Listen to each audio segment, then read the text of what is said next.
Okay. Good morning to all of you. So we are starting another important section of management, that is organizational environment and environment analysis. So we have learned about what management is and some preliminary discussions, concepts like managerial roles and managerial scales. So other than that, see, understanding how management really operates within a bigger context or bigger environment is very much important. So we have already learned that management is a system in a bigger system. So under the system perspective, so management is a system within a system of organization, and organization is a system within a bigger environment. So you cannot ignore the environmental impact or influence in management. That's why we need to learn about organizational environment. First of all, we have to understand the components of organizational environment, and I think everyone very well knows about it. So we discuss components of environment, and then the important discussion here for management is to understand how this environment influence organizational activities. So, what do you mean by environment? Now, traditionally, we know organizational environment can be categorized as micro environment and macro environment. Micro environment is basically the environmental components that are within organizations. What are those things? People, employees, and managers, and then technology, structural things, and then physical buildings, lands, machines, equipments, raw materials, money, and anything and everything that happens within organization. That is the scope of micro environment. So macro environment is basically the external environment as highlighted here, variables in societal environment. So macro environment mainly have the pestle factors, political, economical, social, technological, economical, legal factors. So what are the economical factors that actually affect organization? Now, today's context, the Sri Lanka, Sri Lanka is facing a difficult time. Now you see the economic conditions, GDP trends, what is really happening here. And then interest rates behavior, money supply, inflation rates, unemployment, all what is related to economic activities. That's the economic segment or economic component of external environment or macro environment. And the second, technological or technical aspects. Uh, Expenditure on research and development, patent laws, new products, new technological development, productivity changes. Now, what is really happening in the country? What technology is available? So, all what is related to technology, introduction, development, upgradation, change that happens, the external environment of an organization belongs to technical segments. Political and legal component. Now, you see, these days in Sri Lanka, we are talking about constitution, we are talking about election, and many, many things. So all sort of activities belongs to political, legal, environmental aspects within the macro environment uh, scope. Now, what sort of political and legal measures are there to protect environment, maybe physical environment?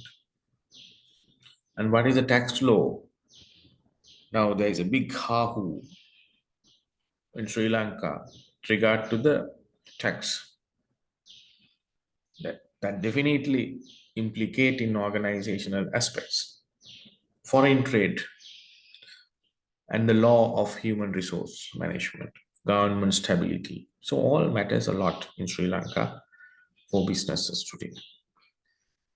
So anything and everything that actually belongs to political and governance legal decision making process coming under this segment of environment and the macro environment of an organization. Now, when you say socio cultural, this is about what people believe and how people behave. So, lifestyle changes of people, consumer activism. Activism means how consumers behave, react, respond in the market. Family, what's really happening in families now, population, whether it is growing or not, what is the quality and quantity of population, and how what are the social cultural activities that really affect the population, age distribution change, and so forth. So other than this economical, technical, political, legal, social, cultural, you can come up with many clusters, demographic factors, physical factors, right? So you can come up with many factors that are actually at a higher level to organization that affect organizational activities. Now, this is the macro environment. Before we going to understand the some other variations in classification of organizational environment, it's very much important to know some examples because even I have asked, right, for your management exam, illustrate to elaborate how environment affect management. That sort of questions. So how do you answer? Now, let's take an example. Now, what is the country scenario in Sri Lanka? High tax rate. That is a political decision coming under political, legal. What is now happening in the social cultural aspects? Riots, commotions, allegations, strikes, right? So these are the happenings, and people are struggling to meet their both ends, right? They're struggling to have their basic needs because of high cost. So that has affected changing people thinking, happiness, and also uh, peace among their colleagues. Now you see, many you have seen the reports and even news spreading across the country. Some suicides and also some killing, right? So these are some issues, social and cultural happenings as a result of the political decisions. And that has affected even the economic aspect of individuals and also the country. The government wants to enhance government income as a political decision, something happening in the political environment to facilitate economic activities. So they are trying to cut down people purchasing power and then impact on inflation rate and also interest rates, money demand, and everything. Because there's an issue in the economic environment, high interest rate, high inflation, low GDP, So this is how the decision of tax affects socially and economically. As a result, what's really happening, all these one activity in one segment of macro environment leads some issues in other macro environments, segments of macro environments, and ultimately all affect organization. Now, what has happened at the end of the day? People are not happy in organizations when they're working. So the managers, bosses, supervisors now facing a big trouble, making people disciplined and then satisfying them, motivating them because they seems to little bit aggressive. There are no research happening right now to understand how these economic activities or this unrest in the environment affecting right in people behavior. But we know as individuals who are experiencing this scenario, there is a big challenge for HR to manage people, to get their commitment, motivate people. So, in some context, people are not working and they are going out of the organization, go slow, strikes and all. So, it affects productivity efficiency. So, this is how the environmental decisions and happenings affect organizations' management. So, planning has been an issue because people salary is cut down because of the tax. They don't have enough salary, so they are demanding, asking more money.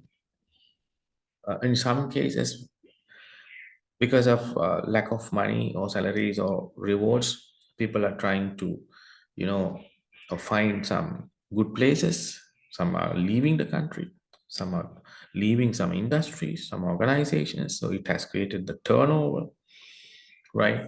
So directing people has been problematic within that context, and what you plan cannot be achieved because now the people are not in right places because they have left or else they are not mentally good.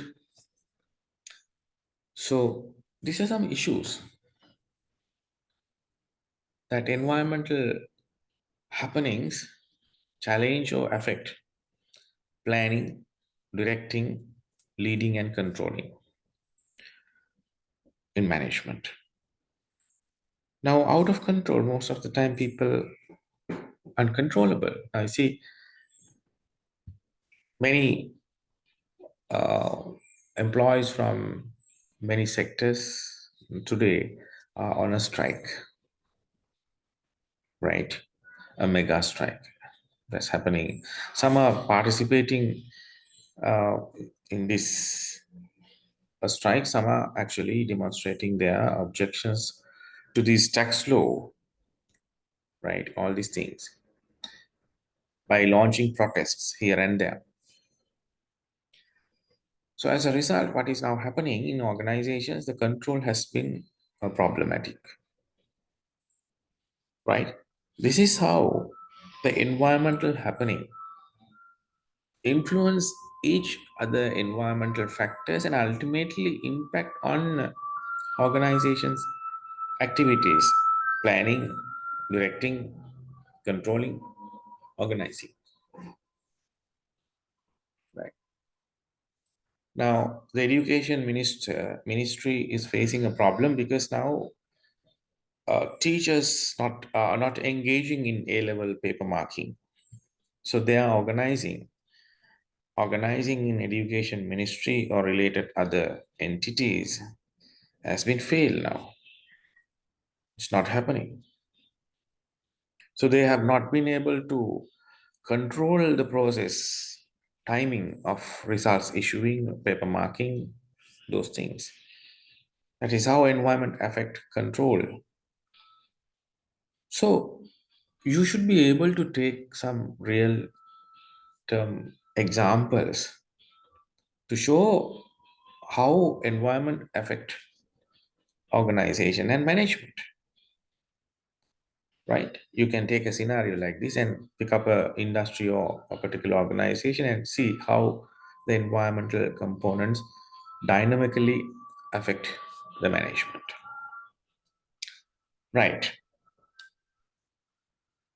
As a result of high cost, lack of people, high turnover ratio, lack of or declining efficiency, productivity, organizations are now trying to find many ways of cutting down cost. They restructure, they change their structure. Sometimes they introduce new cultural values. Earlier, they might have thought about physical working, but now physical working is challenging. There is a learning that organizations can run even people do not attend offices. Because of that learning, now they are using it to cut down cost and let people to stay somewhere else and engage in their work. Because when you ask people to come, you have to switch on generators, ACs, and other equipments. So it increases of officers' overhead cost. So one way of cutting down is let people to work where they are. Now these are the things now happening as a result of these environmental factors changes. It affects organization structure, culture, organizations technology, people's behavior, and overall management process. So you should be able to explain how environment affect, right, management and organization. If there is a question like that for your exam papers. Now, other than this micro and macro environment, I would like to introduce very important other segment of environment called meso environment. Now, most of the time, meso environment uh, is regarded under macro environment.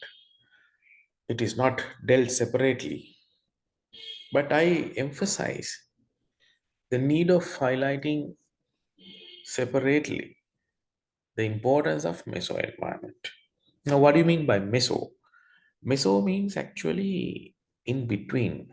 Now, in between micro environment and macro environment, there is another environment called meso environment that is not in the bigger macro environment or within organizational micro environment, right? That is the immediate outside environment of organizations. So what components are coming under meso environment? So if you say community, now if you have an organization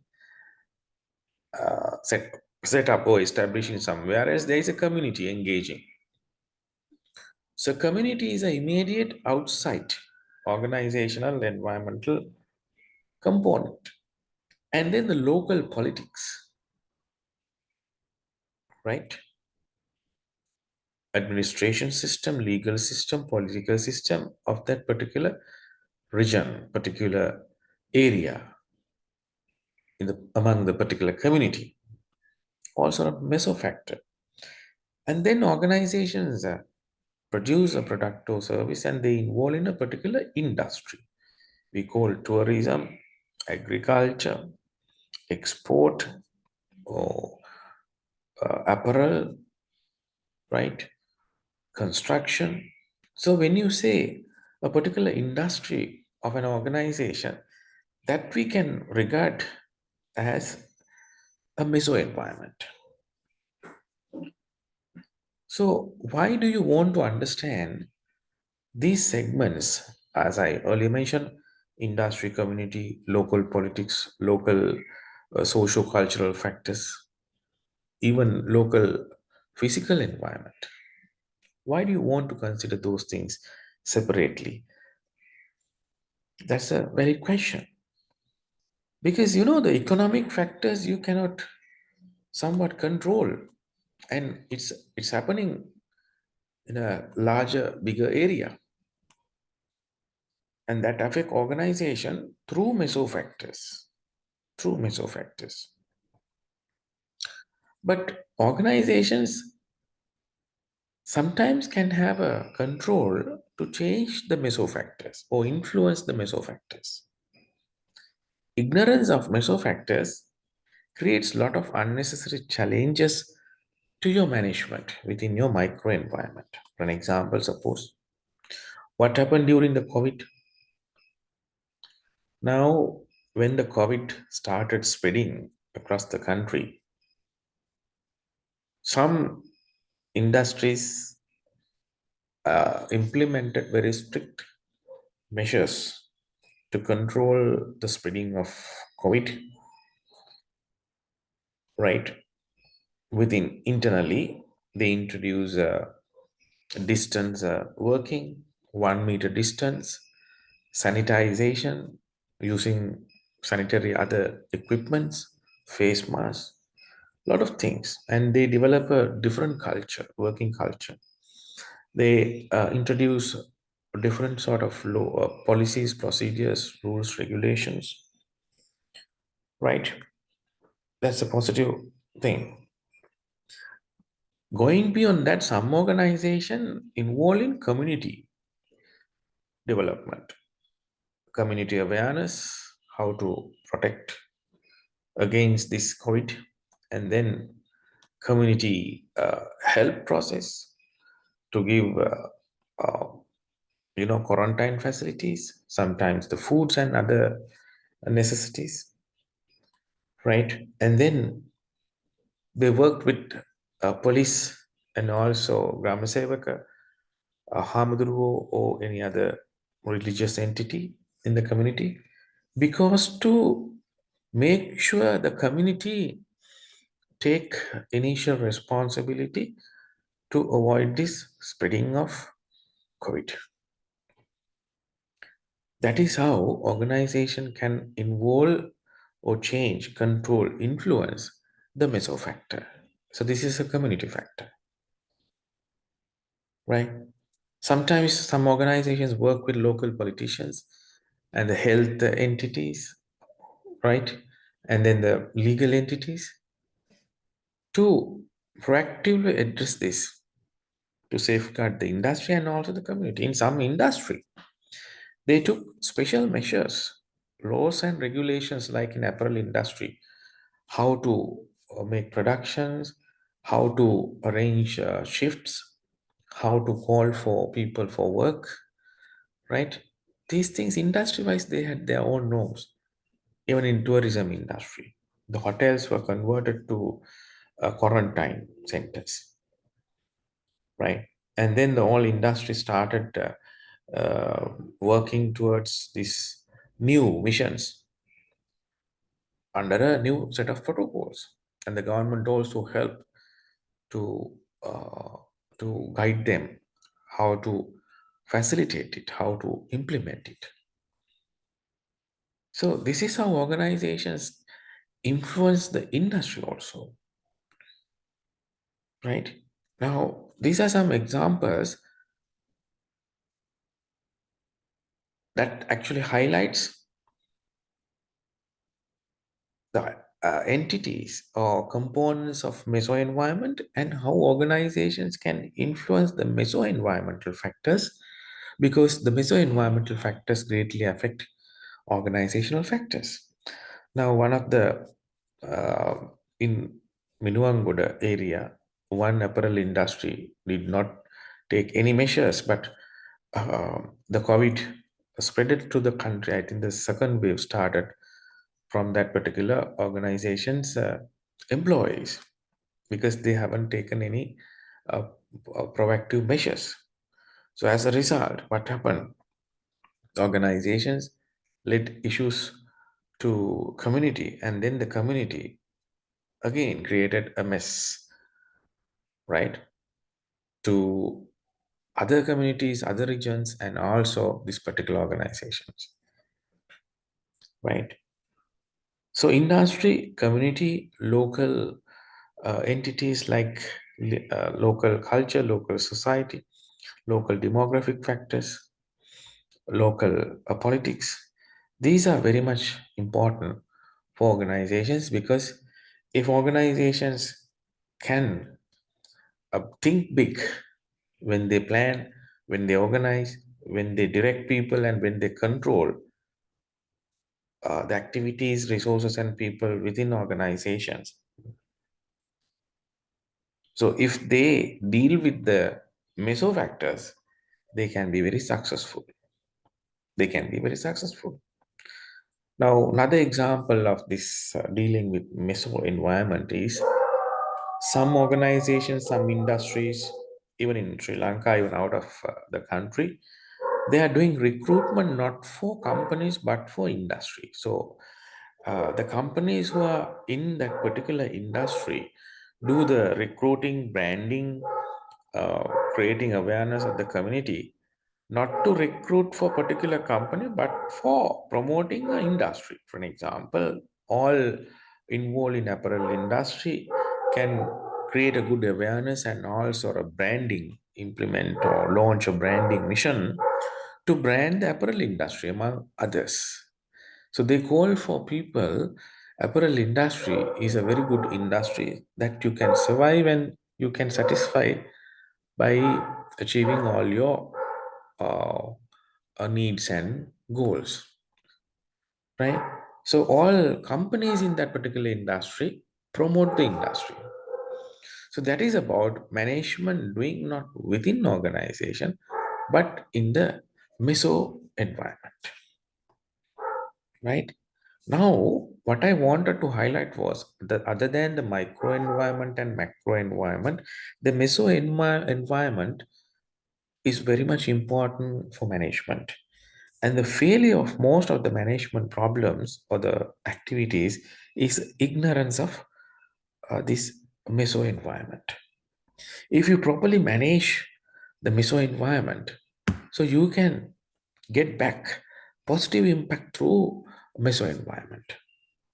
Now you can remember Atupastula case. What was it?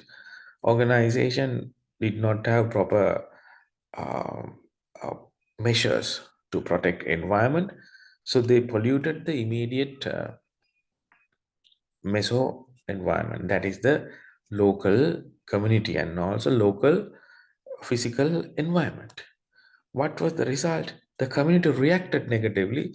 The company ultimately had a big loss and several lives also. We lost several lives. So this is a community organization clash because organization did not proactively understand, identify the importance of mesofactor, community, and the local physical environment. As a result, that environment badly affected the organization. Right. There are some good failure cases and success cases where organizations deal with meso environment. So when I ask a question, what is the environment of organization and how environment affect organization? So you should be able to highlight the micro, macro, and meso environmental component, and also give an example how macro factors affect organization, how meso factors affect organization, and how within organization factors or micro factors or environmental factors affect management. I'm sure the discussion is clear. Now, the other discussion that we have to have is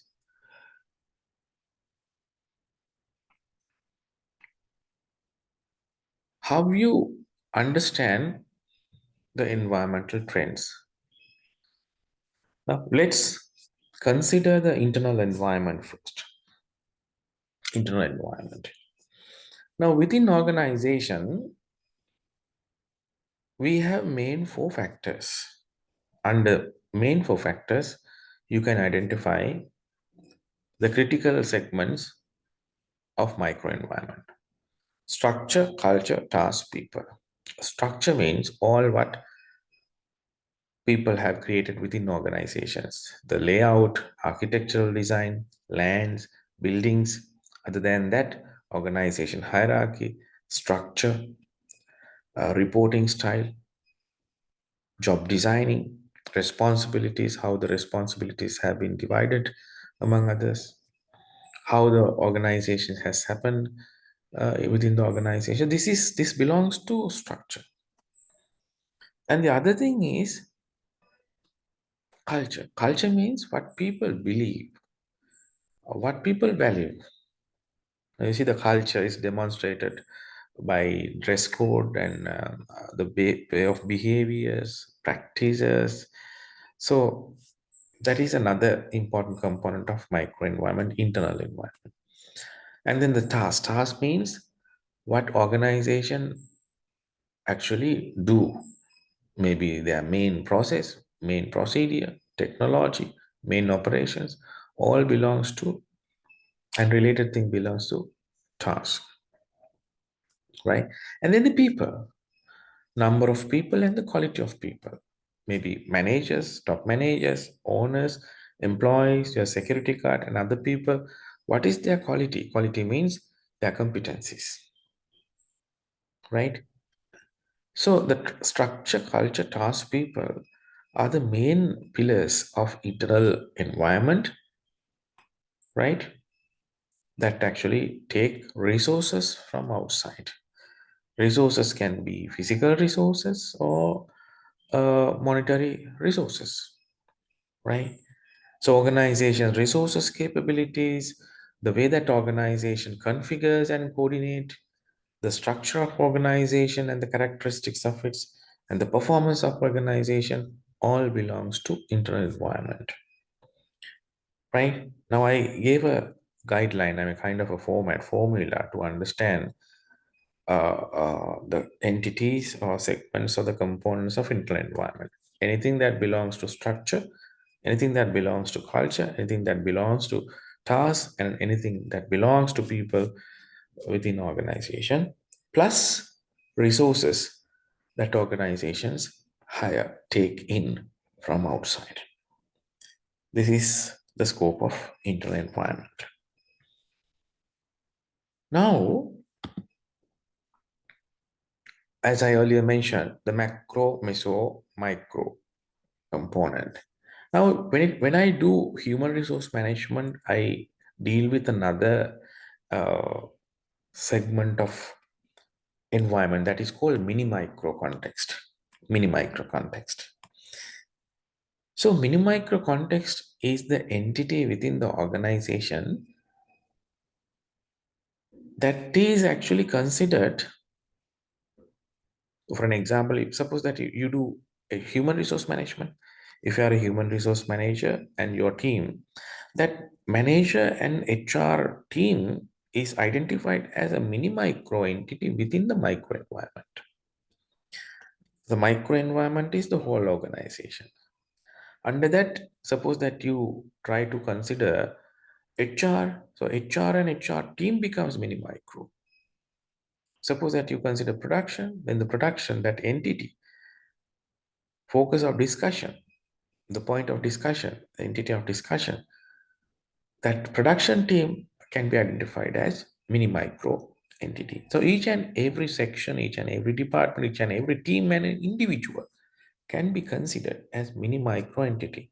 Why do you want to understand the mini micro entity? Because ultimately your overall organization process depends on personalities and the relationship that maintain between personality.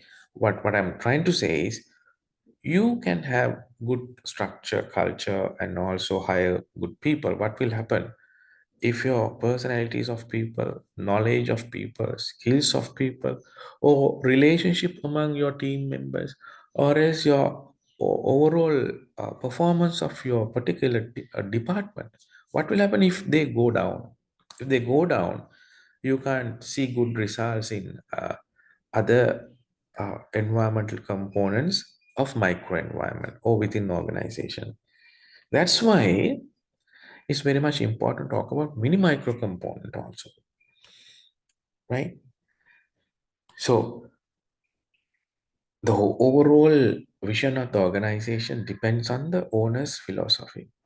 So what are the qualities of your owner? Who are your owners? That's a mini micro context.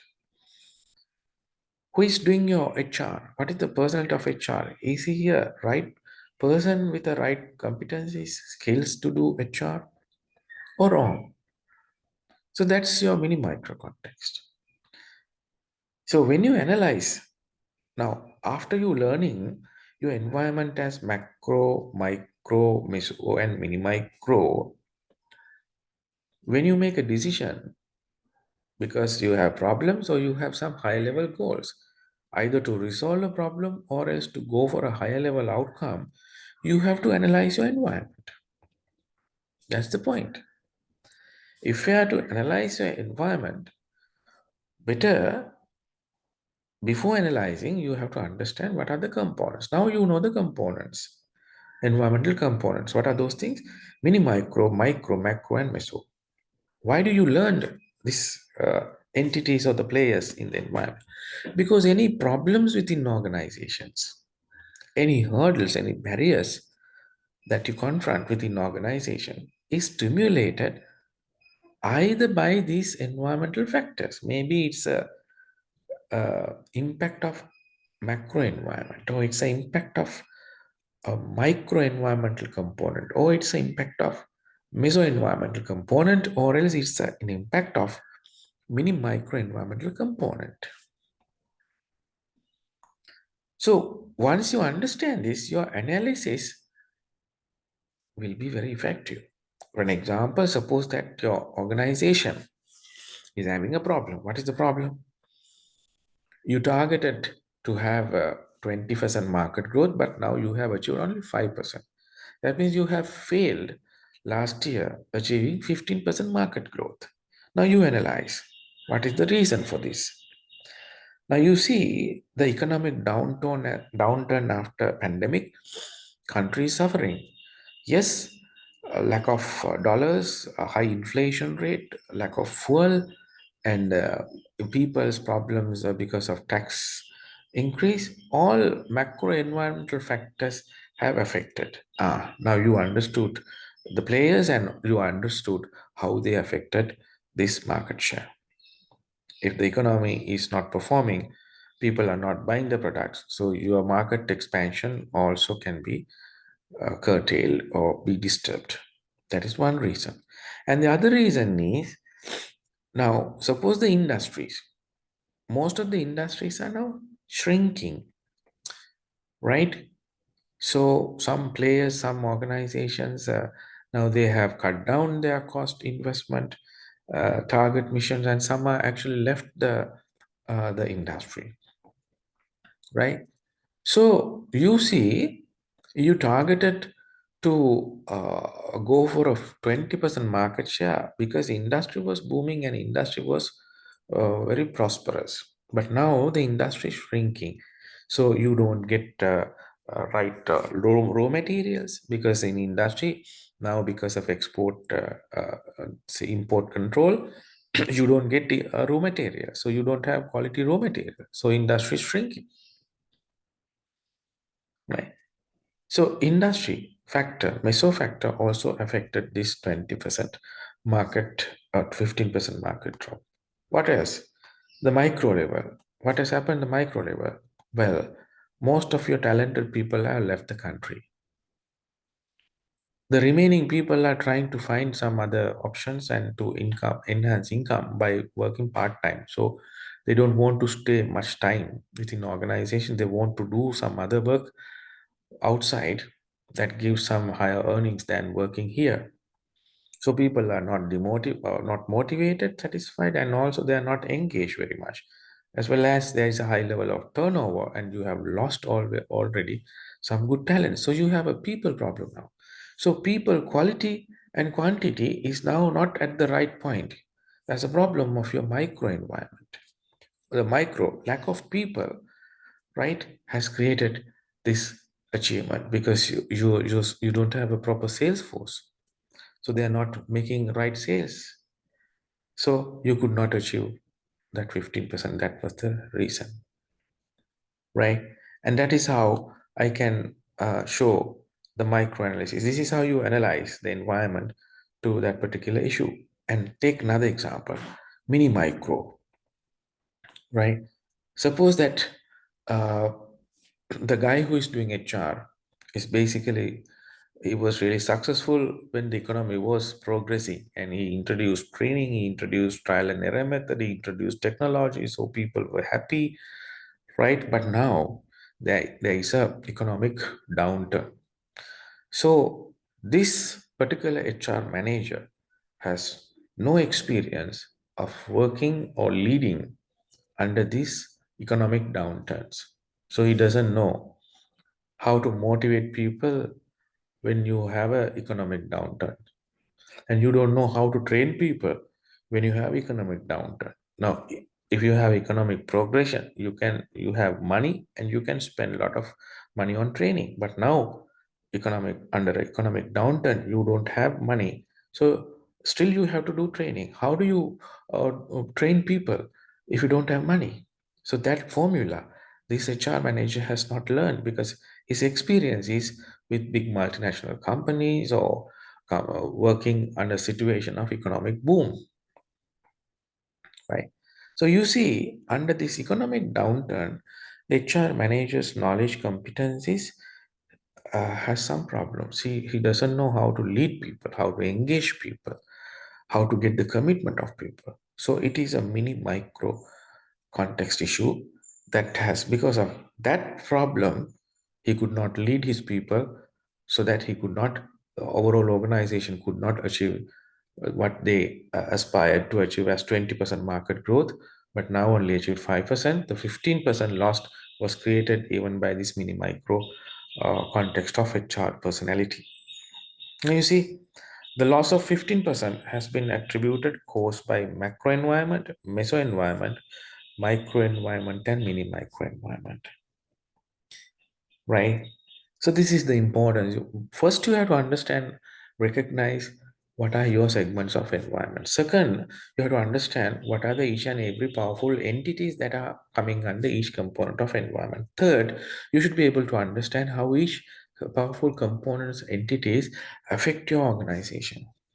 That is, if you do these three steps, then we can be satisfied that we are doing a right organizational environment analysis, right? Now, basically, in doing kind of organizational environment analysis, forecasting is very much important. You can't wait until everything happens. Before something happen, you have to see what will happen in the future. You have to see today the scenario of tomorrow. That is we call forecasting. How do you forecast? You forecast based on your information. You forecast based on your experience. You forecast based on your intuition. You forecast based on analyzing the environmental trends, how they happen, how they behave, right? So definitely you have to first do environmental scanning. What are the environmental scanning? The three steps: identify the major segments, their players, and how each and every powerful players influence or will influence your organization, right? Environmental scanning. And then, based on identifying the segments, then you can predict some trends. Okay, what will happen? If this continues, this will happen. If this continues, this will happen, right? Now, organizations can have some trends. People are now claiming for an election, they're demanding an election on one hand. On the other hand, people are trying to go for a massive strikes and riots or whatever allegations against the government because of high tax. What can organization predict? Organizations can predict people unrest, and also sometimes the breakdown of your operations because of the strikes and all, blah blah blah. So you have to plan the strengths. Once you identify these strengths, then you can plan for today how to respond to those situations, to avoid negatives and to achieve positives. That is why the environmental scanning and understanding trends is very much important, so that you can forecast future happenings. So when you understand the future, what will happen tomorrow, When you understand today what will happen tomorrow, then you can have a kind of a planning we call strategic planning or contingent planning, right? Without understanding your environment component, without understanding your environmental, how environment affect management, you cannot involve in proper planning, right? So your strategic planning basically depends on how well you recognize your environment, right? Now here we have two components. One is internal environment analysis and external environment analysis. You have to analyze your internal environment. What do you mean by analyzing internal environment? Understand, identify the major segments of your internal environment. Second, the major players within those segments. Third, how these major players affect your mission, your planning, your objectives, what you intend to aspire. That is one segment. That is called internal environment analysis. What is the external environment analysis? External environment analysis is understand the outside, out of the organization, environmental clusters, the major players, and thirdly, how these major players impact on organizations, right? This is what you have to do. That is why we do in environment analysis, internal and external environment analysis, right? Uh, Now, as I earlier mentioned, you have to understand environment by forecasting. Now, what are the forecasting methods? Now, I'm actually not going in deeper in explaining what each and every forecasting methods. These forecasting techniques are used to understand environmental components and their behaviors and trends. In other words, these are the techniques of forecasting. So there are a few techniques: extrapolation, brainstorming, expert opinion, regression, simulation. Extrapolation means basically you may use today current information and statistics, right? And then based on the behavior of today's these statistics and information, you can predict what will happen, right? In the future, right? You don't have future data to predict that, but you use what you have, the past data or current data. You use past data or current data to see what will happen in the future. That's we call extrapolation, and there are many other techniques, statistical and non-statistical techniques of exploration, right? Brainstorming means basically a method that is qualitative approach. So you collect a lot of experts together and discuss the issue, awakening the people, highlighting some major happenings, so that people will, based on their intuition, their experience, their competencies, they will give ideas, talks. This will happen, and this is how we have to respond. So that sort of awakening discussion we call brainstorming activities, right? There are many ways of handling and doing brainstorming. That is basically, right, initial uh, uh, awakening kind of a discussion with experts or carefully selected people about the behavior of particular environmental factors and how they affect you. Expert opinion is also like that. You are trying to look at people. For an example, you meet some people from central bank, government, and export development, or whoever represents the industry, and then you discuss with them, talk with them, and get their opinions. How would be the future, right? So that can be combined with the brainstorming and extrapolation also in making decisions. Regression is a particular method that is actually can be taken as a method of extrapolation also. What you're trying to do is you're trying to understand, assess the level of impact of a particular variable on a selected another variable. So you use the current statistics, current figures, data, right? And at the same time, you're trying to understand how the changes of one activity impact on another activity, right? Statistically, you calculate. For an example, if this turnover is going to be increased in this way, right? How it affect your performance? So, what is the impact of 5% increase of turnover on performance? What is the impact of 10% increase of performance on turnover? Right? That sort of method. And simulation, what if? Simulation means is you are trying to assume cases. You work with a given context scenario, and then you change the conditions. What will happen? Okay, what will happen if the tax rate or whatever the 30% or 35% tax percentage is cut down to 10%? How will that affect people motivation, satisfaction, and how will that affect our efficiency, our turnover? So what if this happens? Cases are taken into consider. Okay, what will happen if people again, right, expel the current president like people did last time, expelling the Gotabaya Rajapaksa? What will happen if Ranil is expelled by the people? Who would come to the politics, and what will happen, the economic scenario, blah, blah, blah. It's a kind of a simulation, right?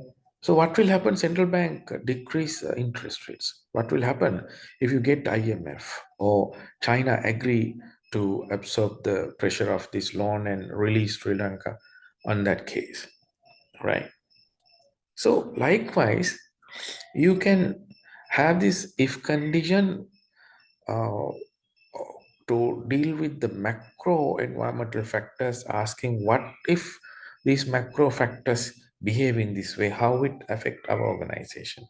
And if condition can be applied to meso factor, what will happen if this meso factors changes like this, how it affect our organization. And thirdly, what will happen if this micro conditions changes in this way, how it affect our organization. That's kind of simulation, right?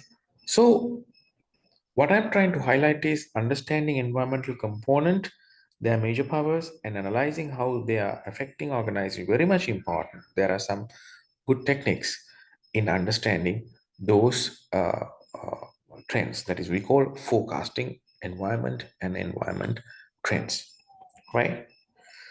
Okay, using these forecasts, you can do internal environment analysis and external environment analysis, right? So organizations can use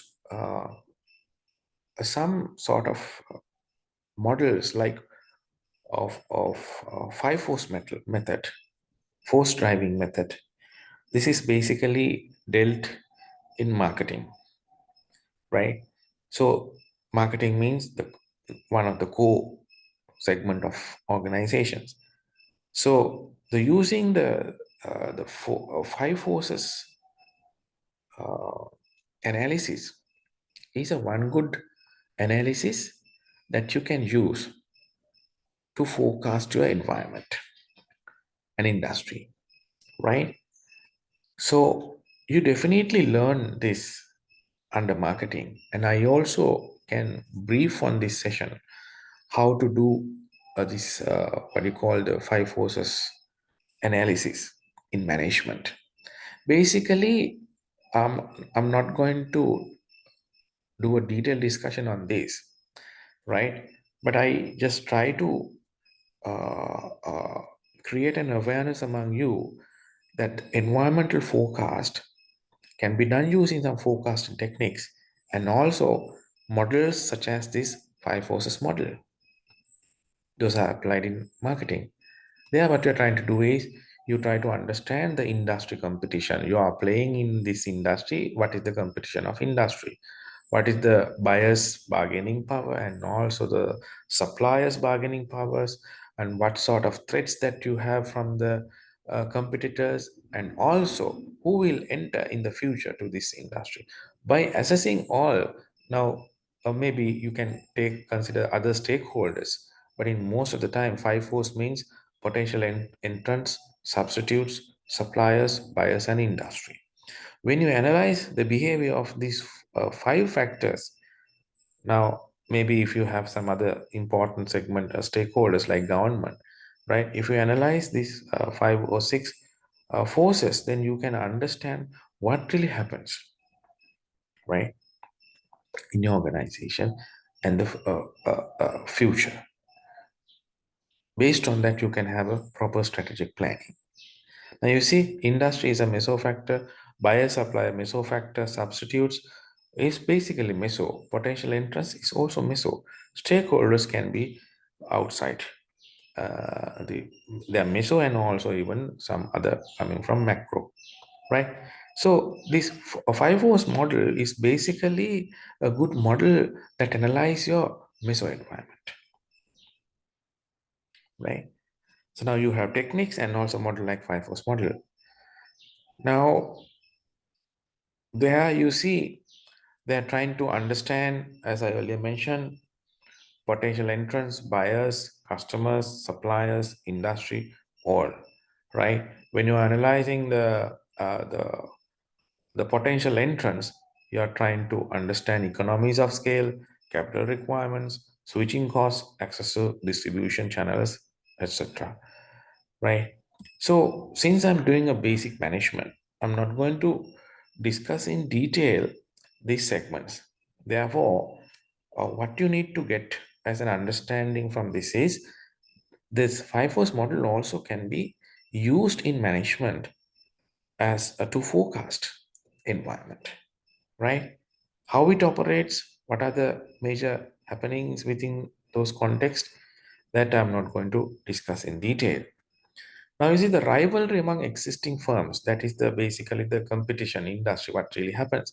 There what you're trying to understand is how many competitors, what is the industry growth, and what are the exit barriers. Exit barriers means whether you can easily go out of the industry or start something new, right? And the power of suppliers. Under that, you try to understand whether you have unique products or how many sellers that you have, right? Or high buyer switching cost. Now, suppose that there are some suppliers to your organizations, right? You are assessing their power under these three major criteria. And the power of buyers, size of further, you consider the size of sellers, right? Backward integration, low product. So these are dimensions. You can just understand the dimensions. You need not to go in detail, right? Those segments because you will learn that in detail in marketing. So I need not to repeat it again, even in strategic planning. And then the substitutes. When you look at the substitute, that is another force. You are assessing these criterias, right?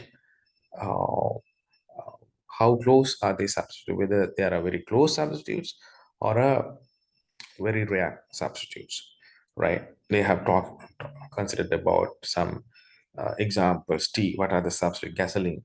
Now, like gasoline, what is the substitute that you have? Diamonds, right? So these things, and then this five force model uh, can be used to analyze your meso factors, and it is a forecasting model for you to understand your environment. Okay.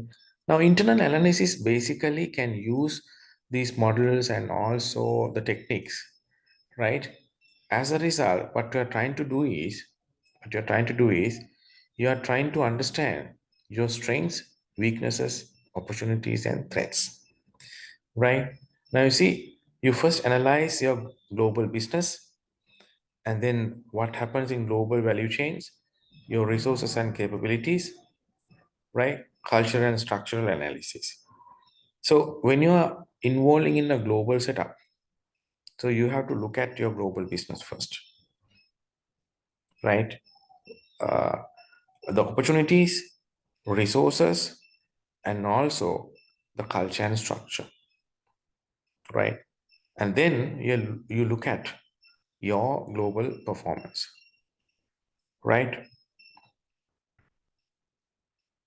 So once you understand your global scenario, If you involve in a global context, then you have to go for your competency analysis, right?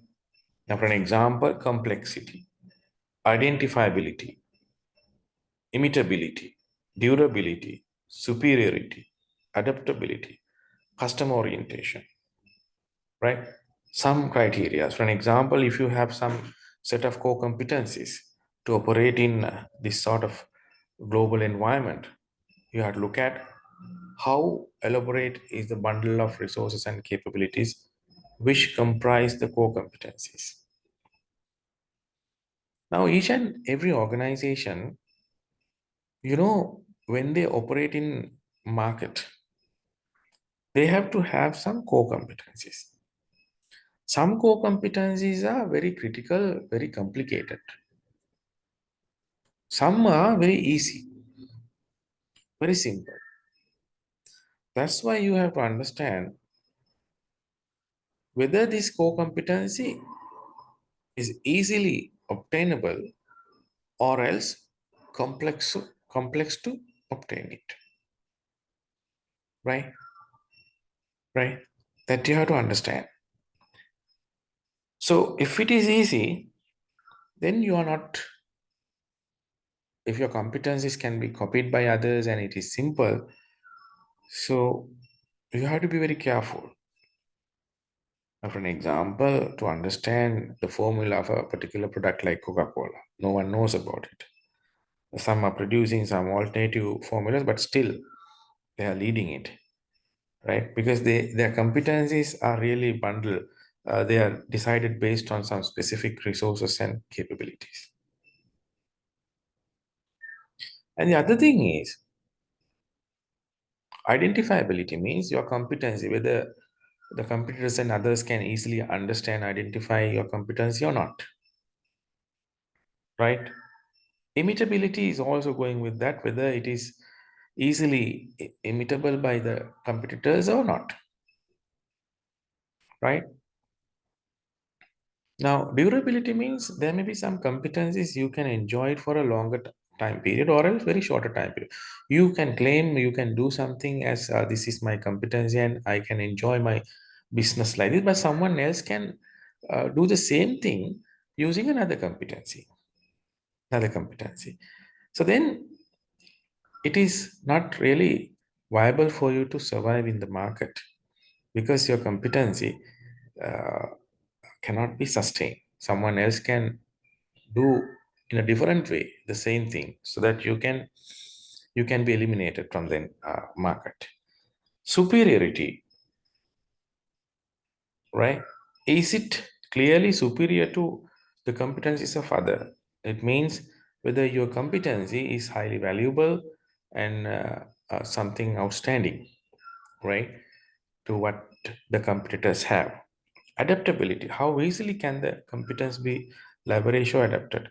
Now there are some competencies, so it's difficult for organizations and people to use it or in different circumstances, different when the environment changes, whether you can use it or not. For an example, some organizations are very good at doing applying some high-tech ERP systems, subsystem or Oracle systems, and they enjoy a lot benefits by having that sort of ERP systems. But there's a problem. What is the problem?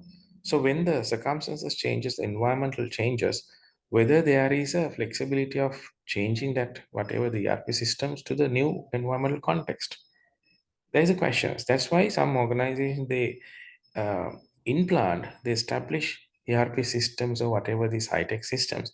But later on, they realize it's difficult for them to work with that because it is not very flexible, adaptable. That also happens, right? Customer orientation. How is the competence perceived by customers and how far is it linked to their needs? And some organizations, some customers are really, they're not looking only at the functional value. They use, buy a product or service, but they're not looking or accepting or considering only that particular use. They're trying to have a kind of a signature value, what you call by you. For an example, if you use a car, BMW car, and also a Tata car, right? So people have a kind of a high value over a Tata car using a BMW. So both are cars. Maybe sometimes the Tata car may be economically good, but still people value that. Why? The technology and everything is something in advance in BMW car, right? So customer orientation, customers have that sort of flavor, uh, customers preferences. So that particular brand has treated these customers. So customers are very much they very much like to the properties offered by the BMW, right? So likewise, you have to understand organizations in management. When you're analyzing internal environment, you have to first understand your strengths. That means your capabilities, your competencies within. To understand it, you have to, if you're involved in a global, you have to analyze your global business portfolio. If you're not in there, so you have to forget about analyzing the global portfolio of your involvement, because you don't have a global representative, right? So what do you do in internal analysis? You identify your competencies. That means your strengths, capabilities. So once you identify your strengths and capabilities, you have to evaluate whether these competencies and capabilities are good enough for you, right? So what are the criteria? Complexity, identifiability, imitability, durability, superiority, adaptability, and customer orientation, right? So, simple example, you start a small uh, boutique, whatever the shop by the side of the road. You sell some um, sweets, right? So you made it using your preliminary equipments, resources, blah blah blah, and people buy, people like it, and you see this is a very good, lucrative business. Every day your market is growing up. What will happen? A competitor who is having a better technology and a very good demand supply chain, right, can see what you're doing, and then he realize he can identify your product formula, your product flavors, output, everything, right, and easily imitate what you do and do it better than you, because that competitor has the high level technology and other necessary ingredients, so that he can deliver or give the product that you offer, the sweet that you sell to the customers, right, in the same way or with a better sweet or flavor to the customers, but in a different way. So you use your basic fundamental manual labor and preliminary technology, whatever the method of making that sweet, because you are not capable enough go for that high level tech, right? But your product, the same flavor or sometimes the better flavor is given to customer by your competitor now using his high technology. What does it mean? You had the capability, you had a strength, but it is not sustainable. It is not complicated enough. It is easily identifiable. It was easily imitable. It was not durable. It was not superior. It was even not adaptable, and um, you could not do something better than the competitor when it comes to customers orientation. So the competitor introduce complex, right, difficult, uh, non-imitable but durable, superior, adaptable technology to use it, right? That is why internal environment analysis is important. The purpose of internal environment analysis is to analyze your structure, culture, task, people, and resources, and then to understand, identify your capabilities and competencies. And then see whether competencies and capabilities fulfill these criteria, right? So this is the process of doing it. So you need not to focus much on this slide, but ultimately you are coming up with this analysis, your main strengths, your weaknesses, and then what opportunities you would have and what threats you would have. So output of internal environment analysis or internal capability analysis is understanding your strengths, list of weaknesses, and the opportunities and threats. That's what you have to do, right? This is the output. Now you have to look at the positive side, strengths and opportunities. Strengths are your what you can do. Opportunities are what is available outside. So this is inside positive capability. This is outside positive capability. The both are positive factor. So you have to understand, identify as many positive factors as possible. That is one side of one aspect of internal analysis. And then you have to look at the negative factors, your weaknesses, your incapabilities within and also outside. Outside you would have threats. So weaknesses and threats. That's why internal analysis look at internal positives like strengths, and internal inabilities like weaknesses, as well as outside positives and outside negatives like opportunities and threats, right? So why do you want to do that?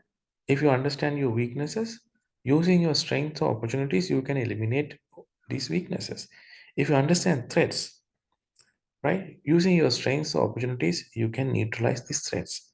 If you ignore the weakness and threats, sometimes these risks and weaknesses challenge your businesses, right, to die or to fail,